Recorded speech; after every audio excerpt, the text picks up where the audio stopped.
The trade war between the United States and China has reached a fever pitch, with Beijing standing firm against President Donald Trump's aggressive tariff hikes. For years we've been ripped off and taken advantage of by China and others, in all fairness, but by China, that's the big one. China has fired back with tariffs of up to 125% on American goods, an equal and opposite response to U.S. levies now reaching 145% on some Chinese exports. It's a bold signal. Beijing won't back down. But Xi Jinping isn't just responding with tariffs. He's crafting a sweeping diplomatic offensive, building new alliances across Southeast Asia, Europe, and even Moscow, to ensure China doesn't fight this war alone. The U.S. has put its own interests over the common interests of the international community and served its own hegemonic interest at the expense of the legitimate interests of the whole world. This will be met with stronger opposition from the international community.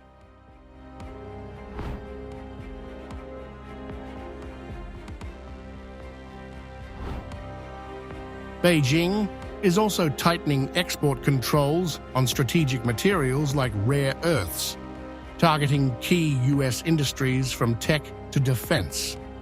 It's a surgical strike on American supply chains.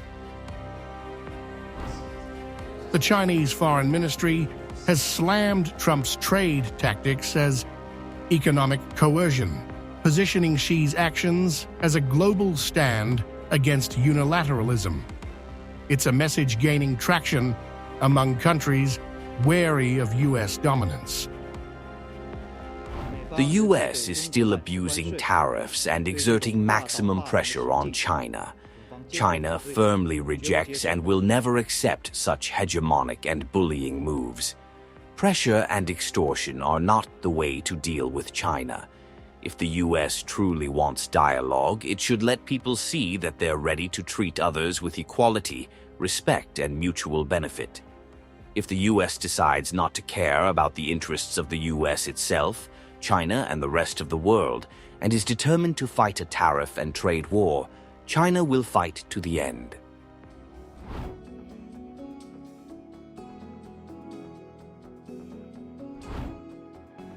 From April 14 to 18, Xi is visiting Vietnam, Malaysia, and Cambodia. Southeast Asian nations also caught in the tariff crossfire. There, he's offering trade deals, infrastructure investment, and promises of deeper integration. Early signals suggest success. Vietnam and Malaysia are exploring joint infrastructure ventures and tech cooperation with China. Xi's goal: to forge a united economic bloc in Asia that can dilute U.S. influence.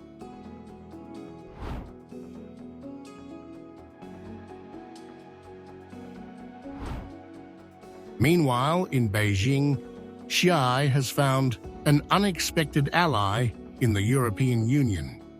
His recent meeting with Spanish Prime Minister Pedro Sanchez culminated in a joint pledge to resist protectionist bullying.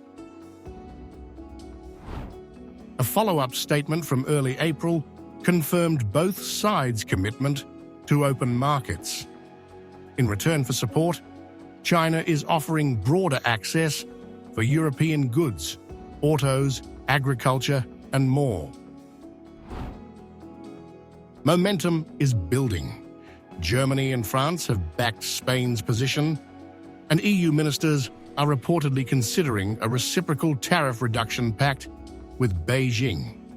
Even amid geopolitical strains like the Ukraine war, Europe is recalibrating, prioritizing economic self-interest over strategic rivalry.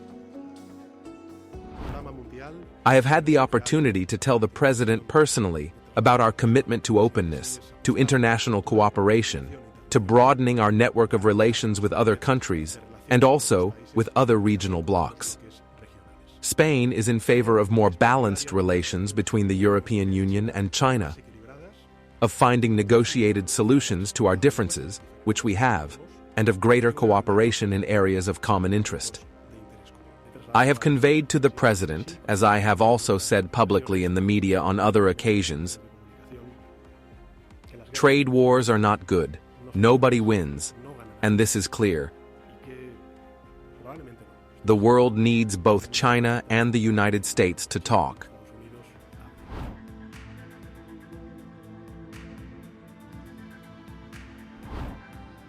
Next on Xi's agenda, a summit with Russian President Vladimir Putin in late April.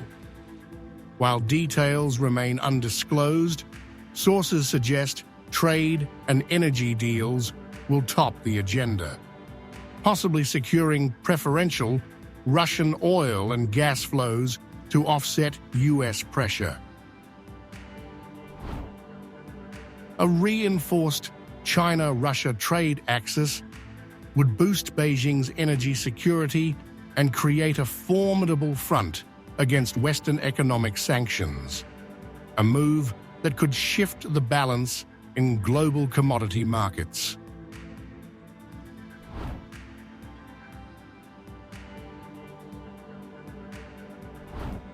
At home, Beijing is preparing targeted stimulus measures, particularly in tech and export sectors, to shield its economy from the tariff fallout. The focus is on long-term resilience, not short-term fixes. Chinese state media calls it strategic endurance, a sharp contrast to Trump's often abrupt and combative economic moves. That contrast is resonating, especially in the developing world, where China is increasingly seen as the more stable partner.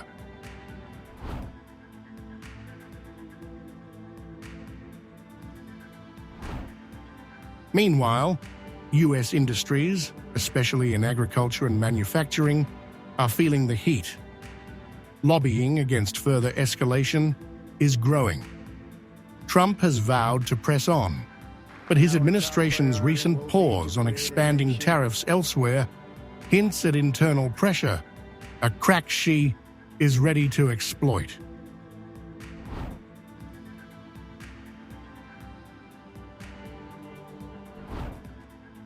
Xi's approach, combining economic retaliation, regional diplomacy, EU courtship, Russia alignment, and domestic resilience, amounts to a full-spectrum counter-strategy. It's not just retaliation, it's redefinition. In this global chess match, China isn't playing defense.